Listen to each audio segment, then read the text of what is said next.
오랜 시간 계획하고 또 고민하며 기도했던 문제를 이제 실행에 옮기는 그런 경험을 해보신 분들이 많이 있을 것입니다. 그런데 그렇게 시작을 하지만 그렇게 시작했다고 해서 모든 일이 순조롭게 풀리는 것은 아님을 우리들은 경험하곤 합니다. 시작하자마자 갑자기 그에 대한 반발이 일어나거나 장애물이 발생이 되어지면 또 반대에 부딪히면 우리는 쉽게 주눅이 들고 또 낭망하기 쉽습니다. 모세가 그럴 수 있었을 것 같습니다. 우리는 지난 시간에 그 모세가 바로에게 가서 이제 이 이스라엘 백성들을 내보낼 것을 요청했습니다. 그리고 그것을 거절하자 이제 어떻게 행합니까? 바로 아론의 지팡이를 땅에 던져서 그것이 뱀이 되게 합니다. 그런데 그 애굽의 요술사들도 동일한 행동을 하죠. 근데 더욱 놀라운 것은 그 아론의 지팡이가 아론의 뱀이 바로 그들 애굽의 요술사의 뱀들을 다 잡아 먹었다는 것입니다. 그들은 비슷하게 흉내는 내지만 그러나 온전할 수 없습니다. 하나님의 능력에 견줄 수 없는 것이라는 것을 지난 시간에선 보여주었죠. 그런데 지난 본문은 마지막에 그렇게 끝납니다. 바로의 마음이 완강하여서 듣지 않았다는 것입니다. 근데 재미난 것은 여호와의 말씀과 같았더라는 그것을 통해서 여호와께서 이미 예고하신 일이라는 것을 본문은 말해주고 있습니다. 그런 일들을 어찌됐건 간에 예견되리는 일을 할지라도 그런 일을 겪고 나면 사람들은 지치고 낭망하기 쉽습니다. 그러나 그것이 멈추라는 사인은 분명 아닙니다. 14절 오늘 본문을 보게 되면 여호와께서 모세에게 이르시되 바로의 마음이 완강하여 백성 보내기를 거절하는도다 라고 말씀하십니다. 하나님도 이 사실을 다시 언급하십니다. 사실 애굽의 지팡이가 아니라 바로의 그에게 보인 그 아론의 지팡이 그 사건은 사실은 재앙은 아니고 그들에게 하나님의 능력이 어떠함을 보여줌을 통해서 이제 그들이 순종하기를 바라는 것입니다. 그러나 그렇지 않을 때 이 재앙들이 시작될 것임을 예고해주는 예견, 어떤 정말 예고편 같은 것이라고 얘기할 수 있다라는 것이죠. 하나님도 세상의 반응을 아십니다. 그들이 반대하고 쉽게 순종하지 않을 것을 아십니다. 그리고 거기서 멈추시는 것이 아니라 하나님은 그에 대한 계획을 갖고 계심을 오늘 본문은 보여줍니다. 그러기에 우리가 진정 하나님의 뜻을 쫓아 나아가는 것이라면 낭망할 이유가 없습니다. 왜요? 하나님이 우리 편이 되어주시기 때문입니다. 이제 하나님은 이제 본격적으로 그 재앙의 시작을 행하십니다. 어떻게 행하십니까? 15절에 아침에 너는 바로에게 가라. 보라 그가 물 있는 곳으로 나오리니 너는 날 가까이서 그를 맞으며 그 뱀되었던 지팡이를 손에 잡고라고 되어 있습니다. 이제 바로를 만납니다. 어쩌면 바로가 이 모세를 만나주지 않으려고 했을지도 모릅니다. 이미 무시하고 버린 것이죠.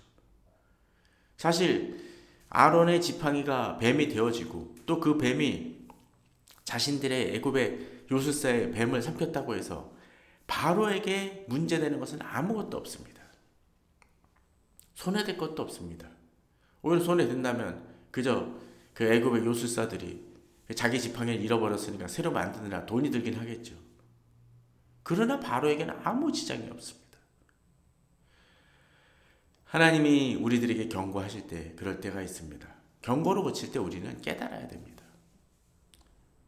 그러나 그 경고가 계속적인 거부가 되어졌을 때 우리 죄악이 반복이 되어지거나 우리 잘못된 것이 계속되어질 때 하나님은 우리를 심판하시고 또 어떤 때는 바로에게처럼 이렇게 재앙을 내리실 때도 있습니다. 멈춰야 될 때 멈춰야 됩니다. 그러나 어리석은 이들은 멈추지 못합니다. 15절에 보면 아침에 너는 바로에게 가라 라고 했었을 때 이제 그가 물 있는 곳으로 나오는 것을 통해서 자연스럽게 만나게 됨을 보여줍니다. 물론 바로는 여러 가지 행차의 모습으로 나타났겠지만 궁전에서 만나는 것보다는 훨씬 더 쉬웠을지 모릅니다. 그리고 이제 바로에게 말합니다. 그런데 이제 바로에게 말할 때 쥐었던 지팡이 어떤 것입니까? 뱀 되었던 지팡임을 이야기해 줍니다. 굳이 뱀 되었던 지팡이를 이야기하는 것이 무슨 이유겠습니까? 바로 하나님이 이적을 보여주셨던 그 지팡이를 통해서 이제 벌어질 일들이 시작되어질 것임을 바로에게 다시 보여주시고 경고하시는 것입니다. 어쩌면 지금이라도 바로가 순종하겠습니다라고 얘기했다면 이게 달라졌을 것입니다. 그러나 그렇지 못한 이들은 결국 심판과 어려움을 겪게 됩니다. 이제 바로에게 모세는 이야기합니다. 16절에 그에게 이르기를 히브리 사람의 하나님 여호와께서 나를 왕에게 보내어 이르시되 내 백성을 보내라. 그러면 그들이 광야에서 나를 섬길 것이라 하였으나 이제까지 내가 듣지 아니하였도다. 여호와가 이같이 말하노니 내가 이로 말미암아 나를 여호와인 줄 알리라 라고 얘기합니다. 여기서 히브리 사람의 하나님이라고 이야기를 하십니다. 바로는 자기가 믿었던 많은 신들이 있었습니다. 특별히 나일강도 풍요의 신으로서의 어떤 그런 역할을 했었습니다. 근데 히브리 사람의 하나님 여호와라고 함을 통해서 이제 그가 믿었던 신이 하나님 앞에서, 특별히 히브리 사람의 하나님 앞에서 얼마나 무기력하고 무능하고 아무것도 아닌 존재임을 깨닫게 해 주시기 위함입니다. 바로도 신을 믿었지만 그가 믿는 신은 바로 히브리 사람들이 믿는 하나님과는 비교할 수 없는 대상임을 보여주시기 위함이라는 것이죠. 이제 17절은 그렇게 얘기합니다. 내가 내 손에 지팡이로 나일강을 치면 그것이 피로 변하고 라고 되어 있습니다. 그리고 나일강의 고기가 죽고 그 물에서 악취가 날 것이라고 얘기하십니다. 자, 그러시면서 실제 19절에서 여호와께서 또 모세에게 이르시되 아론에게 명령하기를 내 지팡이를 잡고 내 팔을 애굽의 물들과 강들과 운하와 못과 모든 호수에 내밀라라고 얘기하십니다. 어떤 일이 벌어집니까? 하나님은 이제 그들에게 풍요의 상징이었던 그 나일강이 변하는 모습을 이제 보여주시기 위해 바로 아론에게 그 지팡이를 내밀라고 이야기하십니다. 예전에는 풍요롭게 그 물을 마시고 농작물에 근원이 수원이 되어지고 가축들이 물을 마실 수 있고 그들이 씻고 여러 가지를 행할 수 있었던 그 풍요로운 물이, 그로 인해서 그 땅이 비옥하게 될 수 있었던 그 근원의 물이 피가 되어져 이제 쓸모없이 될 것임을 이야기하십니다. 우리가 의지하는 것들이 어떤 때 이럴 수 있습니다.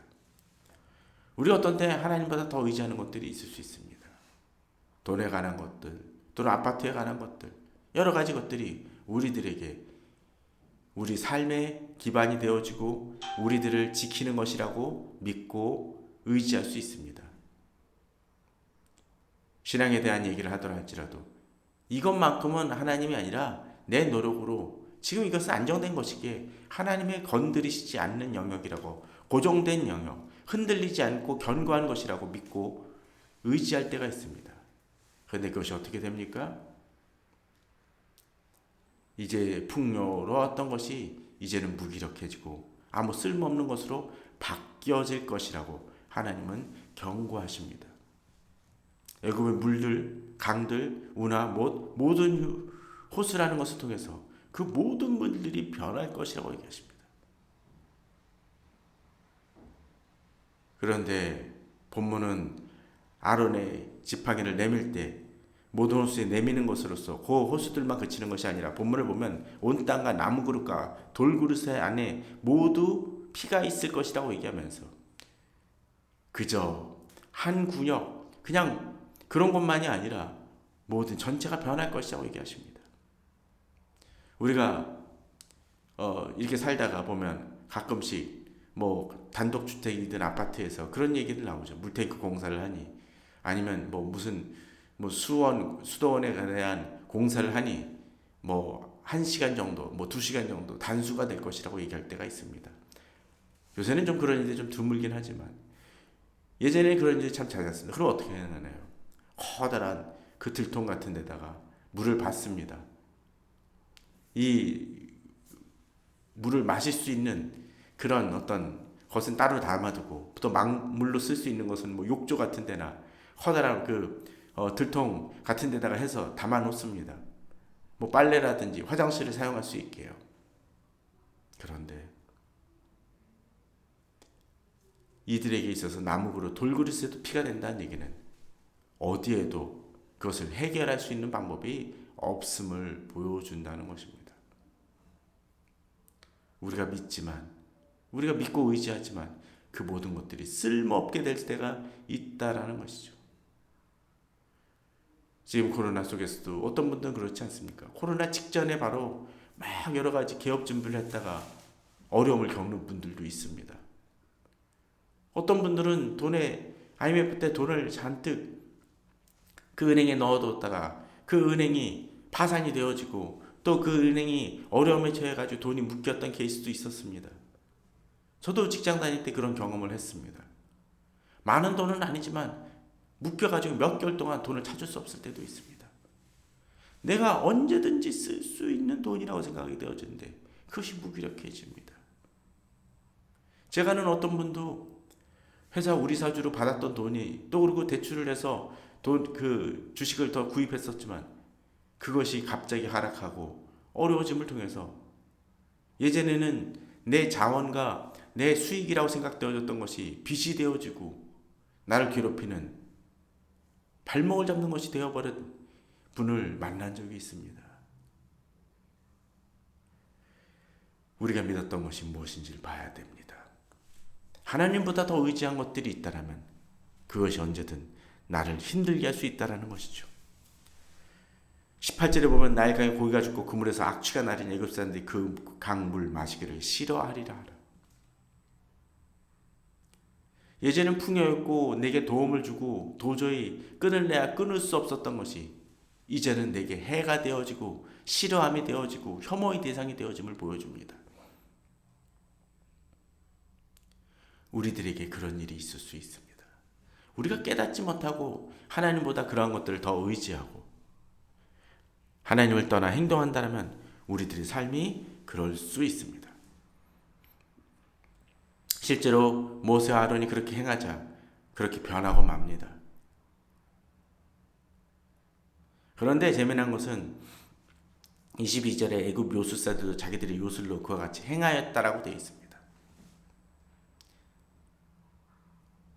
그런데 이 일을 보고도 바로의 마음이 완악합니다.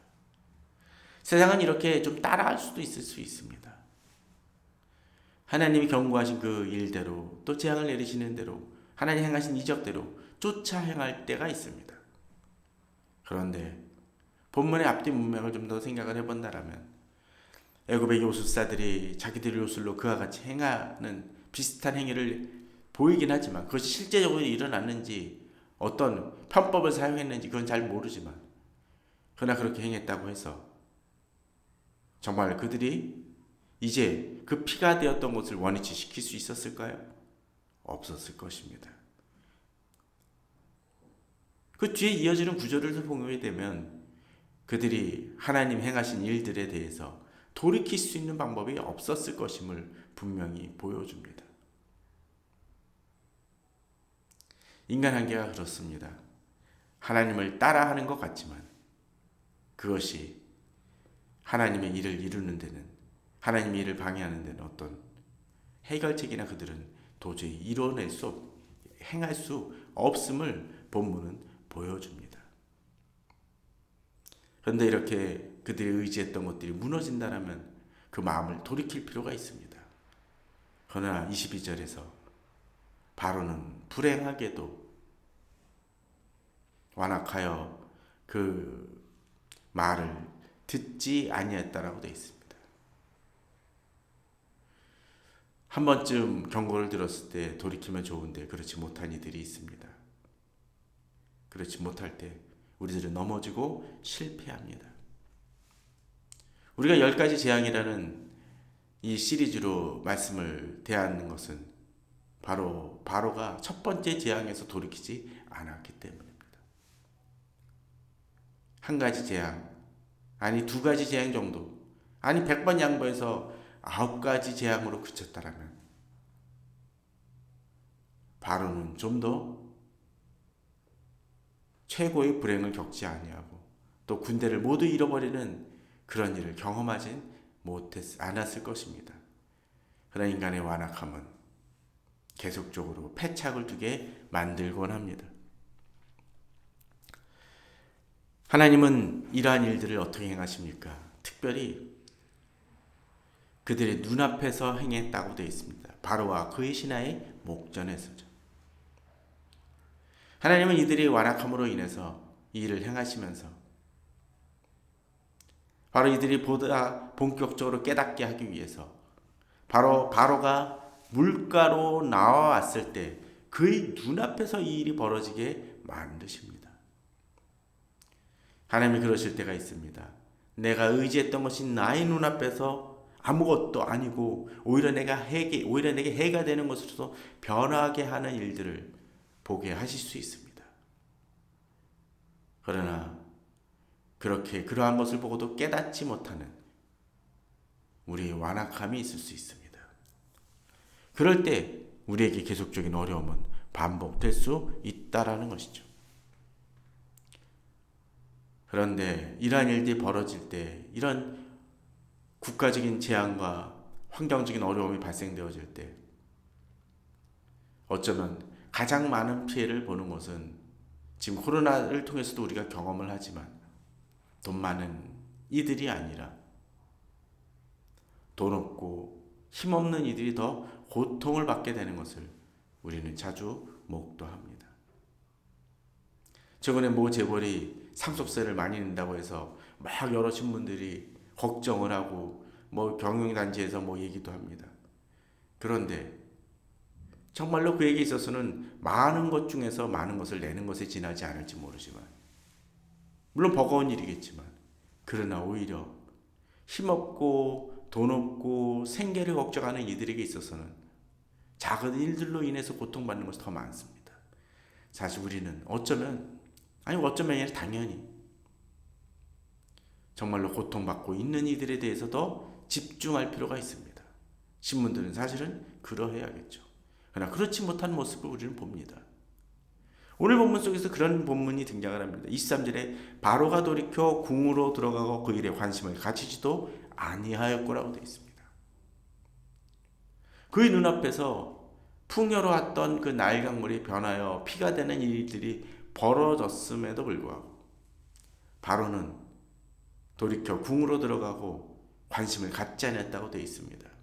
어쩌면 바로는 어떤 형태로든 외국에서라도 물을 구해와서 먹을 수 있는 그런 일들, 그런 어떤 해결책이 어느 정도 있었을지 모릅니다. 그러니까 이렇게라도 버틴기죠. 완악해져서도 심각함을 좀 못 느끼는 듯 싶습니다. 사람이 그럴 때가 있습니다. 자기 자신에게 일어나는 일이 그렇게 피할 길이 조금이라도 있다라면 그것을 외면해버리고 그저 또 하나님의 재앙으로 받아들이지 않습니다. 그러나 지도자들이 그렇게 행할 때 오히려 힘없고 해결책 없는 이들은 고통을 받습니다. 24절에 보면 애굽 사람들은 나일강물을 마실 수 없으므로 나일강가를 두릅파서 마실 물을 구하였다라고 되어 있습니다. 아마도 이 피로 되는 과정이 그렇게 오랜 과정이 아니었을지도 모르고 또 어딘가 물을 파면 그래도 아직 변하지 않은 물이 있었던 것 같기도 합니다. 사람들은 힘들고 어려워하는데 지도자는 오히려 이것을 외면하는 모습들을 보여줍니다. 심지어 25절에서는 이 일이 벌어진 후 1회가 지나갔다고 할 정도로 긴 시간이 지나갔음에도 불구하고 바로는 돌이키지 않습니다. 우리가 오늘 보는 본문을 통해서 이런 부분을 봤으면 합니다. 하나님 앞에서 내가 이렇게 완악한 모습은 없는지, 또 내가 하나님 뜻대로 나아가지만 제 여러 가지 장애물과 어려움이 닥칠 때 우리는 어떤 태도로 지금의 상황을 견뎌내고 계속 지치지 않고 나아가는지를 돌아보길 바랍니다. 우리가 지치지 않고 나아갈 때 분명 하나님이 우리에게 계획하시고 우리에게 이루고자 하시는 일들은 분명히 이루어질 것을 믿습니다. 주님이 계획하신 일이라면 주님을 바라보고 믿음으로 나아가시다. 지금 내게 닥친 어려움이 있다 할지라도 그것을 이겨내는 저와 우리 성도님들 되기를 바랍니다. 감사합니다.